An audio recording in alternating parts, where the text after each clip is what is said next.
What is the best South Park episode? City Sushi and City Walk episode made my day. The one where Randy Marsh takes it upon himself to become the worst school baseball dad in the state. Believe it progresses to country, while the kids try to be the worst baseball team to get their summer back. The return of the Fellowship of the Rings to the Two Towers. Kyle's mom explaining the porn in Backdoor Sluts 9 at the end of the episode is possibly the funniest ending to any South Park episode. Butters turning into Golem. Gollum. After watching porn is also hilarious. Spot on with the lore of the One Ring corrupting its bearer the way porn corrupted Butters. With Token tapping out after seeing it. Edit. Even Matt Stone and Trey Parker have said at one time or another that it's one of their favorite episodes of all time, too.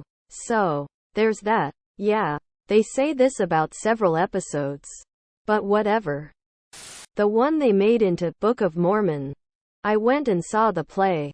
It's just a long-form South Park episode.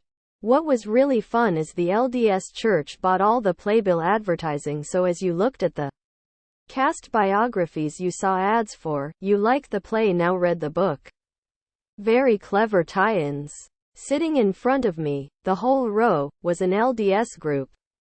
The parents were offended. The kids laughing hysterically. They managed to offend and yet redeem themselves in the end. But the best part of the evening was there was no line at the bar during intermission. The bartender looked like the Maytag repairman. Casa Bonita. Christian rock band. Tolkien. You're black. You can play bass. Tolkien was formerly known as Token Williams. What's the best $100 you've ever spent? A tube, large dry bag, and pump for floating the river in my city. A 6-mile, 2-hour float. My city offers a $3 bus ride from the pull-out park location up to the put-in park. So buying my own tube and pump, as well as the dry bag to stow the latter, was well worth it. Tube rentals are usually $25 to $30. Last summer, I floated the river more than 10 times during the 2-month float season, including late in the afternoon, evening after work, when it was tranquil. Also, having my own tube meant that I could take the last bus up. Most people park at the head, then bus back, and have the river to myself as the sun started to go down and the wildlife came out. Went to a high-end speed dating event. Married the girl I met there. 11 years now. I bought a shitty skateboard. I fell in love. It's still on my wall, next to every other board I've beaten to death. With insurance footing most the bill. I paid $100. A little more. To fix my spine and end the 4-year reign of chronic pain. Herniated L5, S1 the disc instead of being normal and spilling out and just applying pressure on the S1 nerve. Decided it wanted to actually fracture into the nerve. 4 years of my life lost. I was merely existing. The thing about pain is mental or physical. You can get used to it. You'll lie and hide it. You'll get so good at this you'll even fool yourself. And then that pain becomes something else. Anger, depression, anxiety, stress, fear, loathing, etc. Don't let your ailments go that far. Get the help you can. Even if it's just reaching out and saying, I'm in pain. Be honest. People more so than often are willing to help how they can. This wasn't supposed to turn into a life lesson. It did. Sorry Reddit. But for sure best money I ever spent. And what a life lesson it gave me. 6 years ago I went to an end-of-season auction at the local tree nursery. Bought apple, peach, pear trees for $20 each. And a handful of raspberries for $1 each. Next season one sold raspberry runners at the end of my driveway and made $80. I've done that every year since. Last year my 3 peach trees put out a few hundred peaches. We were eating 3 a day each. 5 of us. All summer. We froze 6 bags of them. And made 10 peach pies. Thousands of dollars of food each year.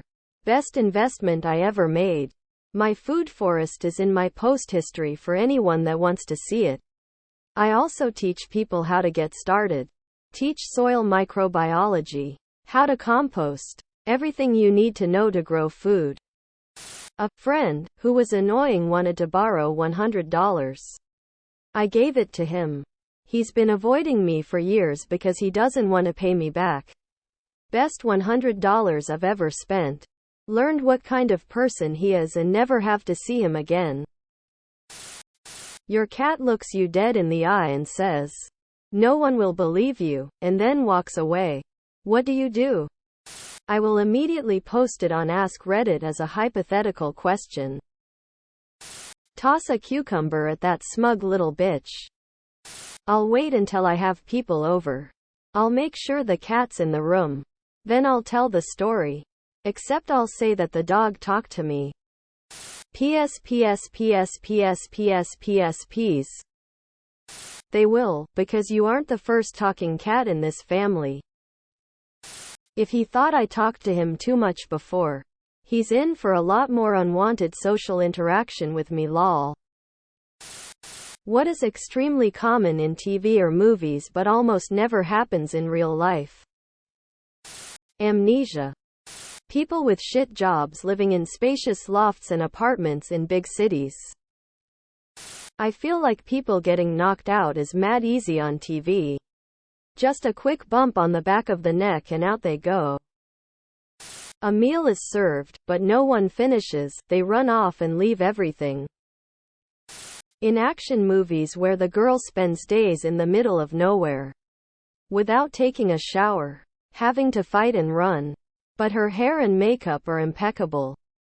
Accidentally agree to go on 2 dates at the same time and have to sneak between them both.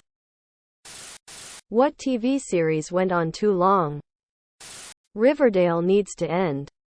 Grey's Anatomy. That 70s show when Eric and Kelso left it just plummeted. Designated Survivor.